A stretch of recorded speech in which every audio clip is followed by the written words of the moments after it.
नमस्कार दोस्तों, मैं हूं आपका भाई प्रतीक मलिक और स्वागत करता हूं आज के आपके लेक्चर में। ये हमारा वाइगोत्स्की और सोशलाइजेशन के ऊपर है। ठीक है, इस लेक्चर में हम देखेंगे वाइगोत्स्की और सोशलाइजेशन के ऊपर। तो पहले से इनके देख लेते हैं कि अभी तक सीटेट में कितने मार्क्स का क्या आया है, क्या चीज़ नहीं आई है। चलिए देखिए, अभी तक जितने भी हमारे टोटल 14 पेपर हुए हैं, पेपर 2 के अंदर 15 नंबर का तो सोशलाइजेशन से क्वेश्चन आए हैं और वाइगोत्स्की से आए हैं 19। ठीक है, 19, तो ये हो गया 34 क्वेश्चन अभी तक हमारे पेपर 2 के अंदर आए हैं। और अगर मैं बात करता हूँ पेपर वन में फिर वही है 15 और 20। ठीक है, तो अराउंड 34-35 के आसपास ही पेपर 1 पेपर 2 में आए हैं। तो ये तो हो गई वेटेज कि ये कितना इंपॉर्टेंट है हमारे लिए 420 के अंदर से।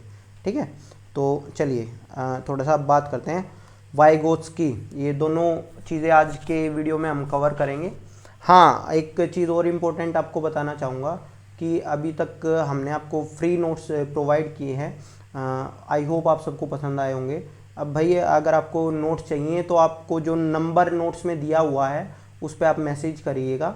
ठीक है, उसके बाद आपको नोट्स मिलेंगे। ठीक है, उसका जो प्राइस रहेगा वो रहेगा 500। वो सारी चीज़ें आपको बता दी जाएंगी और फुल नोट्स मिलेंगे, फुल पीडीएफ नोट्स मिलेंगे। जिस तरह के नोट्स हैं अगर आपको पसंद आए तो आप ले सकते हैं, वरना जो मैं पढ़ा रहा हूँ इसका आप स्क्रीनशॉट भी ले सकते हैं, कोई दिक्कत की बात नहीं है। ठीक है, चलिए स्टार्ट करते हैं। Vygotsky is called as social constructivist. तो पहले तो ये मैं बता देता हूँ, वाइगोत्स्की की जो सोशल कल्चरल थ्योरी है, ठीक है, सोशियो कल्चरल थ्योरी, तो ये है कौन सी? ये एक्चुअली जैसे पियाजे ने कोग्निटिव डेवलपमेंट की दी थी ना, तो इन्होंने भी कोग्निटिव डेवलपमेंट की थ्योरी ही दी थी। लेकिन इन्होंने अपनी थ्योरी के अंदर अपनी जो डेवलपमेंट को बहुत सारी चीज़ों के ऊपर डिपेंड दिखा दिया था। इन्होंने सोसाइटी के ऊपर डिपेंड दिखा दिया था। इस वजह से इनकी थ्योरी को सोशो कल्चरल थ्योरी भी कहा जाता है कि अगर सोसाइटी नहीं होगी या सोसाइटी में थोड़ा सा फ़र्क होगा तो हमारी जो लर्निंग होगी या जो हमारा डेवलपमेंट होगा, कोग्निटिव डेवलपमेंट होगा, उसके हिसाब से हमारा चेंज होगा। इनका मानना ये था। ठीक है, तो इसी वजह से इनको जो कंस्ट्रक्टिविस्ट कहा गया है, ये सोशो कंस्ट्रक्टिविस्ट कहा गया है, सोशल कंस्ट्रक्टिविस्ट। ठीक है, तो चलिए स्टार्ट करते हैं आगे। पहली बात तो ये है, according to Vygotsky development process lags behind the learning process. तो भैया जो वाइगोत्स्की ये बात कहते हैं कि हमारा जो लर्निंग प्रोसेस होती है ना, वो कहीं ना कहीं आगे निकल जाती है हमारी डेवलपमेंट प्रोसेस से। यानी कि जो हमारा अधिगम होता है वो प्रक्रिया कहीं ना कहीं विकास से आगे निकल जाती है। वाइगोत्स्की का ये मानना था। ठीक है, अगला कोग्निटिव डेवलपमेंट। मैंने बताया कि कोग्निटिव डेवलपमेंट इनका जो था वो बेस था। अब किन किन चीज़ों के ऊपर बेस था? 3 चीज़ें मेन थी, सोसाइटी, कौन से कल्चर है, कल्चर, और लैंग्वेज। इन तीनों चीज़ों के ऊपर वाइगोत्स्की बहुत ज़्यादा एम्फेसाइज किया, बहुत ज़्यादा फोकस किया। इसी वजह से इसको सोशल कल्चरल थ्योरी भी कहा जाता है। ठीक है, इन्होंने लैंग्वेज की बात की थी, कल्चर की बात की थी, सोसाइटी की बात की थी। आगे है कि based on collaborative problem solving, कि ये कोलैबोरेटिव सहयोगात्मक, एक सेकंड, हिंदी में इसको क्या कहेंगे देखता हूँ मैं। हाँ, सहयोगात्मक समस्या सुलझाने पर आधारित है ये। ठीक है, तो भैया ये क्या होता है, ये जब मैं बता रहा हूँ कि सोसाइटी के बिना ये कहते हैं कि लर्निंग इफेक्टिव होगी ही नहीं, हो ही नहीं सकती। वाइगोत्स्की का मानना ये था। तो ये जितने भी मेथड्स वगैरह जितने भी बताएंगे उसके अंदर कहीं ना कहीं सोसाइटी का रोल जरूर रहेगा। जैसे इसके अंदर सहयोग करेंगे, सहयोग कौन करेगा? साथ की सोसाइटी या बच्चे जो हमारे साथ पढ़ रहे होंगे वही तो सहयोग करेंगे। तो वही चीज़ है। आगे टीचिंग मेथड। अब जो बात आ गई टीचिंग मेथड, इन्होंने कौन कौन से इनके अकॉर्डिंग, क्योंकि देखिए इसके अंदर आपका ज़्यादा ये नहीं आता कि ये मेथड क्या है क्या नहीं है, वो उसके बारे में हम आगे पढ़ेंगे। ठीक है, जब मेथड्स के ऊपर बात करेंगे, लर्निंग के ऊपर बात करेंगे। लेकिन अभी बस इतना जान लीजिए कि इन्होंने मेथड कौन कौन से दिए हैं और ये मेथड रिलेटेड टू सोसाइटी हैं। सारे के सारे ग्रुप बनाना है, ये चीज़ करना है, जैसे कि cooperative learning, collaborative learning, peer tutoring, जैसे एक बच्चा दूसरे को पढ़ा रहा है। ठीक है, गाइडेड लर्निंग, रेसिप्रोकल टीचिंग, जिसके अंदर टीचर खुद स्टूडेंट बन गया और बच्चे को कह दिया कि तुम पढ़ाओ। ठीक है, तो ये रेसिप्रोकल टीचिंग है। तो इस तरह से मतलब बच्चे को खुद के एक्सपीरियंस दे रहे हैं, लेकिन सोसाइटी के अंदर, जिसके अंदर सोसाइटी उनको खुद सपोर्ट कर रही है, जबकि पियाजे ने सोसाइटी की बात नहीं की थी। वहाँ तो एक्सपीरियंस जो मिल रहे थे बच्चा अकेला कर रहा था। इसके अंदर क्या है, इसके अंदर सारी ग्रुप वाली सारी चीज़ें आएंगी, उसके अंदर कहीं ग्रुपिंग की बात नहीं आई थी। वहाँ था कि बच्चे को बस दे दो, खाली छोड़ दो कमरे के अंदर, वो फिर भी कुछ सीख लेगा ना। यहाँ पे कहा कि सोसाइटी ज़रूरी है। चलिए अब देखिए, एक दिक्कत जो ये होती है कि वाइगोस्की की जो सोशो कल्चरल थ्योरी है ये बहुत छोटी है, इसने इतनी ज़्यादा बातें नहीं करी, तो हमारे दिमाग में बहुत सारी चीज़ें आ जाती है कि मान लीजिए कोई क्वेश्चन आ गया, ठीक है। अब जब हमसे ये पूछते हैं ना कि उन्होंने जो मान लीजिए इसके सोशल कंस्ट्रक्टिविस्ट के ऊपर कुछ चीज़ है, तो हम आंसर बता देंगे, लेकिन कुछ ऐसी चीज़ आ गई जो हमने नहीं पढ़ी, तो हमारे दिमाग में ये रहता है क्या पता हमसे ये चीज़ छूट गई हो। तो मैंने वो पॉइंट भी इसके अंदर डिस्कस कर लिए कि जो इसकी थ्योरी में है ही नहीं, आसपास भी नहीं है, तो उससे रिलेटेड अगर कोई चीज़ आएगी तो आप उस पर क्रॉस कर देना, ठीक है। जो हमारे सीटेट के पेपर में कहीं ना कहीं या किसी भी तरह के पेपर में ये दिक्कत रह जाती है कि हम कहीं हमारे दिमाग में ये चीज़ चलती है कि क्या पता वो पॉइंट आ गया हो ये जो हमने पढ़ा नहीं है। जैसे D++ में मैं बात करूं तो उसके अंदर क्या होता है, ABCD इस तरह से 4 ऑप्शन नहीं आते। अब जो ऑनलाइन पेपर हो रहे हैं उसके अंदर क्या होगा, चार चीज़ें दी होंगी, उसके बाद में आपको ऑप्शन दे दिया जाएगा ABCD की मतलब कि 1 2 3 4 ये था ना कि पहला और दूसरा ठीक है, ए ऑप्शन में ये होगा, बी ऑप्शन में पहला दूसरा तीसरा ठीक है, सी ऑप्शन में होगा पहला दूसरा तीसरा चौथा ठीक है। तो इसके अंदर मान लो आपको ये पता है कि पहला दूसरा और तीसरा तो ठीक है, लेकिन चौथे का आपको पता ही नहीं, आपने पढ़ा ही नहीं है, तो आपके दिमाग में कहीं ना कहीं ये चलेगा कि क्या पता ये हो भी नहीं भी हो, ठीक है। तो उस चीज़ से बचने के लिए मैंने ये लिख दी है कुछ चीज़ें कि ये चीज़ें तो होती ही नहीं हैं। अब कौन कौन सी चीज़ें नहीं होती देखो, he does not talk about conditioning. Conditioning कौन सा था, ये बिहेवियरिस्ट जो व्यवहारवादी थे इन्होंने बात करी थी कंडीशनिंग के बारे में, ठीक है, अनुबंधन के बारे में, ठीक है। तो ये था हमारी ऑपरेंट कंडीशनिंग, क्लासिकल कंडीशनिंग, जिसके बारे में हम थोड़ा सा जानेंगे, ज़्यादा हमें जानने की जरूरत नहीं है क्योंकि ये खारिज किए जा चुके हैं एक तरह से, ये एनिमल थ्योरीज कहते हैं इनको। आगे आ गया मॉडलिंग, मॉडलिंग के ऊपर इन्होंने बात नहीं की है, मॉडलिंग के ऊपर जिसने बात की है वो भी बताऊंगा। रीइंफोर्समेंट के ऊपर इन्होंने कोई बात नहीं की है, प्रॉब्लमेटिक स्पीच के ऊपर इन्होंने कोई बात नहीं की है, ईगोसेंट्रिक स्पीच हमने बात करी। देखो स्पीच कौन कौन सी बात करी इन्होंने, वो भी बात करेंगे आगे जब लैंग्वेज का पार्ट करेंगे हम, लेकिन इनके ऊपर तो नहीं करी। ईगोसेंट्रिक के ऊपर तो पियाजे ने बात करी है, स्टैंडर्ड टाइप टेस्ट वगैरह के ऊपर कोई बात नहीं करी है, रिवॉर्ड्स के ऊपर कोई बात नहीं करी है, एक्सप्लेन टीचर करता रहे ये कोई बात नहीं करी है, इमिटेशन मैच्योरेशन इनके ऊपर कोई बात ही नहीं की है इसने, ठीक है। तो ये चीज़ समझ लेना। हाँ भाई, अब मैं एक बार थोड़ा सा नीचे आ जाता हूँ। ये भाई आप स्क्रीनशॉट ले लो, जो बच्चे स्क्रीनशॉट लेना चाहते हैं हिंदी मीडियम वाले, ठीक है, पढ़ लेना फिर। और अगर आपको नोट्स चाहिए हो, साथ में क्वेश्चन आंसर्स भी चाहिए हो, तो आप मैसेज कर सकते हैं जैसा कि मैंने आपको बताया। चलिए अब बात करता हूँ की टर्म्स एंड कंसेप्ट्स के ऊपर। इंटरनलाइजेशन, इंटरनलाइजेशन ये सेम उसी तरह से है जो पियाजे एसिमिलेशन कहता है ना जिस चीज़ को, वही चीज़ है इंटरनलाइजेशन, कि जो सोसाइटी ने बना दिया ना उसको अपनी knowledge banana, acquisition of knowledge which is already built by society. जो सोसाइटी ने जो चीज़ें बना दी हैं उसको हमें अपनी नॉलेज के अंदर लेना, तो वो हमारा इंटरनलाइजेशन होता है, ठीक है।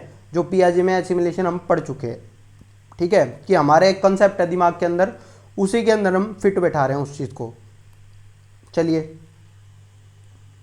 अब यहाँ से इम्पोर्टेंट हो जाता है जहाँ हमसे पूछा जाती हैं चीज़ें। चलो मैं थोड़ा सा आपको ये चीज़ें भी दिखा देता हूँ। MQ क्या होता है कि मोर नॉलेजेबल अदर्स। जो बंदा भी हमसे ज़्यादा जानता है किसी भी फील्ड में, वो हमसे छोटा भी हो सकता है, वो हमसे बड़ा भी हो सकता है, वो हमारे पेरेंट्स भी हो सकते हैं, वो हमारा छोटा भाई भी हो सकता है, बड़ा भाई भी हो सकता है, जिससे हम कुछ सीखें, वो हमारा दोस्त भी हो सकता है, तो वो सब होंगे MQ। अब होता है स्काफ फोल्डिंग। स्काफ फोल्डिंग क्या होता है, देखिए स्काफ फोल्डिंग एक तरह की हेल्प है। हेल्प किस तरह की है कि क्यूज देता है टीचर। मान लीजिए आपको एक हेल्प समझना एक चीज़, मान लीजिए आपको एक बच्चे को क्वेश्चन नहीं करना आ रहा और टीचर ने आके वो क्वेश्चन सोल्व कर दिया, तो ये हेल्प नहीं हुई, ये गलत है ये चीज़, ठीक है।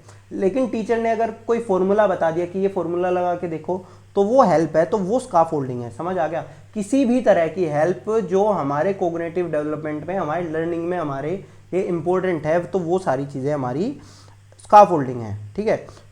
क्यूज बाई MQ यानी कि जो हमसे ज़्यादा जानता है, ठीक है। वो ये भी हो सकता है कि मान लीजिए आप एक क्वेश्चन लेके गए और टीचर ने क्या किया, उसी तरह का दूसरा क्वेश्चन आपको सोल्व करके दिखा दिया।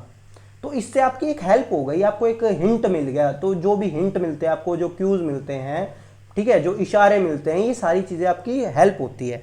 ठीक है, तो मतलब आपका खुद का चले, दिमाग खुद का चलेगा। हमें परोस नहीं दिया टीचर ने, आपने क्वेश्चन पूछा उसने डायरेक्ट आंसर नहीं बताया, ये नहीं है, ये हेल्प नहीं है आपकी। ठीक है, ये स्काफोल्डिंग नहीं है कभी इसको, क्योंकि बच्चे इसके अंदर कंफ्यूज हो जाते हैं कि हर तरह की अगर टीचर ने कोई क्वेश्चन करके दे दिया तो वो स्काफोल्डिंग है। नहीं, वो स्काफोल्डिंग नहीं है। ठीक है, लेकिन अगर बच्चे ने टीचर ने आपको हिंट दी तो वो स्काफोल्डिंग है। ठीक है, चलिए अब आते हैं ZPD। एक एग्जांपल देता हूँ। ZPD क्या है? ZPD क्या चीज़ होती है भाई, कि मान लीजिए अभी तक आपके सीटेट में आपका पिछला पेपर दिया आपने, सीटेट 2019 दिसंबर वाला, उसके अंदर आपके नंबर थे 70। ठीक है, अब इस पेपर जो ये पेपर होगा तो इस पेपर में आपके नंबर आए 120। तो अब जो ये गैप है ना भाई, 70 से लेके 120 तक का, ये 50 नंबर का, ये होता है ZPD। अब ये बताता हूँ कि अभी तक आपने मान लीजिए मेरी वीडियो नहीं देखी थी, इस वजह से आपके मतलब बिना किसी हेल्प के, आपने कुछ कहीं से किसी की हेल्प नहीं ली थी, आपके 70 नंबर आ गए। उसके बाद आपको हेल्प मिली यानी कि स्काफोल्डिंग। ये मेरी वीडियोस क्या है आपके लिए? स्काफोल्डिंग है। मैं कौन हूँ आपके लिए? MKO हूँ, कि MKO ने आपको स्काफोल्डिंग प्रोवाइड की, मैंने आपको वीडियोस प्रोवाइड की, जिसकी वजह से आपका जो परफॉर्मेंस था वो बढ़ गया। ठीक है, the difference between a child performance, between पहले डिफरेंस कौन सा है? Before scaffolding. बिफोर स्काफोल्डिंग कौन सा है? कि हेल्प से पहले का 70 नंबर थे जब आपके। ठीक है, और उसके बाद में यानी कि जब 120 आए आपके, तो इनके बीच का डिफरेंस क्या है? 50। तो ये आपका ZPD है। ZPD यानी कि जोन ऑफ प्रोक्सिमल डेवलपमेंट। ठीक है, इसको एक बार हिंदी में भी दिखा देते हैं, आप स्क्रीनशॉट ले लेना भाई। यही है, मचान से पहले और मचान के बाद, मचान होता है स्काफोल्डिंग आपका। ठीक है, मचान से पहले और मचान के बाद बच्चे के प्रदर्शन के बीच के अंतर को समीपस्थ विकास के क्षेत्र के रूप में जाना जाता है, ZPD के रूप में जाना जाता है। ठीक है भाई, चलिए अब भाई साथ के साथ स्क्रीनशॉट लेते रहना भाई आप सारे। Criticism of Vygotsky theory. Criticism क्या है वाइगोत्स्की के?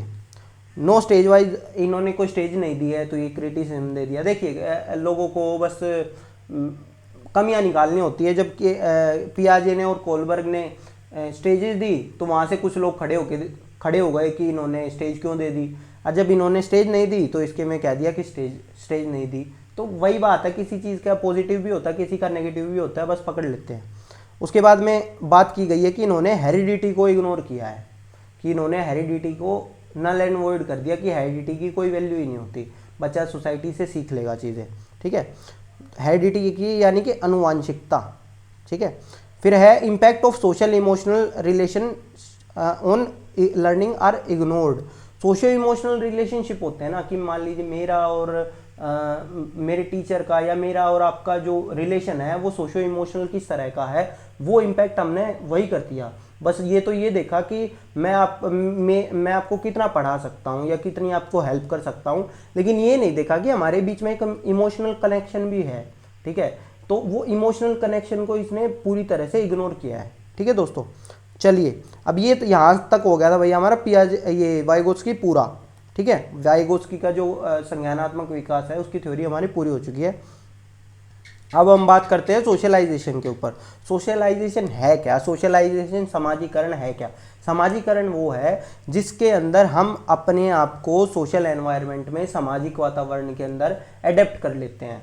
तो वो क्योंकि बंदा क्या है, एक आदमी क्या है, वो सामाजिक प्राणी है। सामाजिक प्राणी क्या होगा? जो अपने आप को उस तरह से समाज में बदल लेगा। ठीक है, कि आप शहर में रहने लगे तो शहर की तरह रहने लगे, गांव में रह रहे हो तो गांव की तरह रह रहे हो, इंडिया में रह रहे हो तो इंडियन की तरह रह रहे हो, USA में चले गए तो वहाँ अलग तरह से रह रहे हो। बल्कि अगर इंडिया में देखूँ तो असम में अगर रह रहे होगे तो अलग अलग तरह का होता है। ये बहुत ज़्यादा डिपेंड करता है। जैसे अगर मैं बताऊँ असम में, तो हमारे इस एरिया में जहाँ मैं रह रहा हूँ यहाँ दूध नहीं मिलता, तो भाई आप चेंज हो जाओगे ये चीज़ें हैं। या मान लीजिए दूध मिलता है तो आपको वो पैक्ड मिलता है, तो हमने कभी दिल्ली में रह के पैक्ड दूध पिया नहीं, लेकिन यहाँ पीना पड़ रहा है तो हमारे में चेंज आ गया। इसी तरह से बोलचाल में और ये सारी चीज़ों के अंदर चेंज आता है, तो ये हमारा समाजीकरण होता है। ठीक है, समाजीकरण, हम समाज के अकॉर्डिंग रहने लग जाते हैं इधर। ठीक है, तो यही चीज़ है। अब इसके अंदर क्या होता है, इसके अंदर इंक्लूड कल्चरल ट्रांसमिशन। अब कल्चरल ट्रांसमिशन यानी कि एक संस्कृति से जब दूसरी संस्कृति में आप जाते हो ना, तो कहीं ना कहीं इनके बीच अदला बदली होती है कि कुछ चीज़ें आप दोगे, कुछ यहाँ असम में आया तो मैंने यहाँ दी, और कुछ यहाँ से अगर असम से मैं आ रहा हूँ वापस दिल्ली आऊँगा जब, तो कुछ चीज़ें मैं लेके आऊँगा अपनी पर्सनैलिटी के अंदर, यहाँ की चीज़ें। ठीक है, तो ये चीज़ें रहती हैं। आगे आ रहा है एनकल्चरेशन। एनकल्चरेशन अब क्या होता है, देखिए, process by which individual acquire skill, knowledge, skill and disposition. ये क्या कह रहे हैं, देखिए इसके अंदर ये कहीं ना कहीं सोशलाइजेशन का ही पार्ट है, जिसके अंदर हमारी ये एक प्रोसेस होती है जिसके अकॉर्डिंग हम अपनी नॉलेज, स्किल और दूसरी तरह की चीज़ें हम सीखते हैं। ठीक है, तो ये हमारा एनकल्चरेशन होता है। आगे आया अकल्चरेशन। अकल्चरेशन क्या होता है, जब जैसे कि मैंने आपको बताया कि एक कल्चर जब दूसरे की कल्चर के अंदर कांटेक्ट में आता है, कि जैसे मैं दिल्ली से हूँ, हरियाणा से हूँ, और मैं अब कांटेक्ट में आ गया असम कल्चर के, तो कुछ ना कुछ मेरे में चेंज आया और कुछ ना कुछ मैंने इन लोगों में चेंज किया जो मेरे स्टूडेंट थे। ठीक है, तो ये इसको बोलेंगे अकल्चरेशन। ठीक है, फिर आता है सोशलाइजेशन एजेंट। अब देखिए सोशलाइजेशन एजेंट क्या होते हैं कि वो बंदे, वो लोग, वो आदमी जो हमारे आसपास होते हैं और जिनके अंदर पावर होती है जो हमें सोशलाइज कर सकें। ठीक है, हमें सोशलाइज कर सकें, हमें ट्रेन कर सकें, उसके अंदर टीचर आते हैं, उसके अंदर पेरेंट्स आते हैं। मतलब ये होता है ना कि कोई तमीज़ है खाने की, जो इस तरह की जो चीज़ें होती हैं वो सोशलाइजेशन एजेंट होते हैं हमारे, कि अच्छा ऐसे नहीं बैठ सकते, ऐसे बैठो, ऐसे नहीं चलना, ऐसे चलना है, ठीक है, ऐसे खाना है, ऐसे बात करनी है। तो ये सारी जो चीज़ें बताते हैं ना, वो हमारे सोशलाइजेशन एजेंट होते हैं। ठीक है, और वो जो चीज़ें बता रहे हैं, वो जो चीज़ हमें चेंज चाह रहे हैं सोसाइटी के अकॉर्डिंग, वो हमारा सोशलाइजेशन है। ठीक है, कि मम्मी के आगे मम्मी जी लगाओ, पापा के आगे पापा जी लगाओ, जो हमसे बड़ा है उसके आगे को जी कह के बात करो। ठीक है, तो ये सारी चीज़ें हमारा सोशलाइजेशन है, और जो चीज़ें हमें हमारे अंदर ये चीज़ें डालता है तो वो हमारे सोशलाइजेशन एजेंट होते हैं। तो अब इसके अंदर दो पार्ट होते हैं भाई, एक होता है प्राइमरी सोशलाइजेशन एजेंट, एक होता है सेकेंडरी, प्राथमिक और द्वितीयक। प्राथमिक के अंदर कौन कौन आते हैं हमारे, प्राथमिक के अंदर जो हमारा सबसे पहले होता है, सबसे पहले कौन सा होता है, फैमिली। ठीक है, फैमिली और जो आसपास का, बिल्कुल आसपास का नेबरहुड होता है। देखिए नेबरहुड क्या होगा, नेबरहुड हमारा सेकेंडरी में भी आएगा, प्राइमरी में भी आएगा, लेकिन थोड़ा सा समझने की बात है कि ये यहाँ वाला कौन सा आ रहा है, यहाँ वाला वो जिनका हमारे घर में बहुत ज़्यादा आना जाना है जब हम छोटे से हैं। ठीक है, तो वो हालांकि फैमिली नहीं है, लेकिन वो कहीं ना कहीं हमारा प्राइमरी एजेंट है। समझ आ गया। अब दूसरा है सेकेंडरी एजेंट, कोई दूर का पड़ोस का, कि हाँ भाई बस पड़ोस में रह रहे हैं, कोई स्कूल या कोई मीडिया, ये सोशल मीडिया भी हो सकता है, ये अखबार भी हो सकता है, ये किसी तरह का भी हो सकता है, ये होता है हमारा सेकेंडरी। ठीक है भाई, चलिए आगे।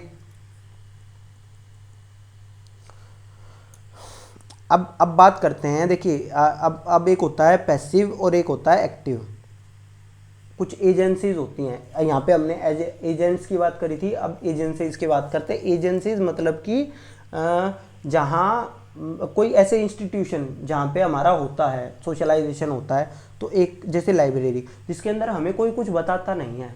ठीक है, तो वो पैसिव है, हमें चुपचाप चीज़ें आ जाती हैं वहाँ से, कैसे रहना है, कैसे बैठना है, कैसे चुपचाप, मतलब हम वहाँ हमसे कोई बात नहीं करेगा, हमारे साथ किसी का इंटरेक्शन नहीं है लाइब्रेरी के अंदर, लेकिन वो हमारा सोशलाइजेशन एजेंट है। ठीक है, और जहाँ पे हम आपस में बात करते हैं, ये क्लब्स हो जाते हैं, हेल्थ क्लब, स्कूल्स, सेमिनार वगैरह, जहाँ पे हम एक दूसरे से बात करते हैं, इंटरेक्शन होता है, तो ये हमारा एक्टिव सोशलाइजेशन एजेंसी होती है।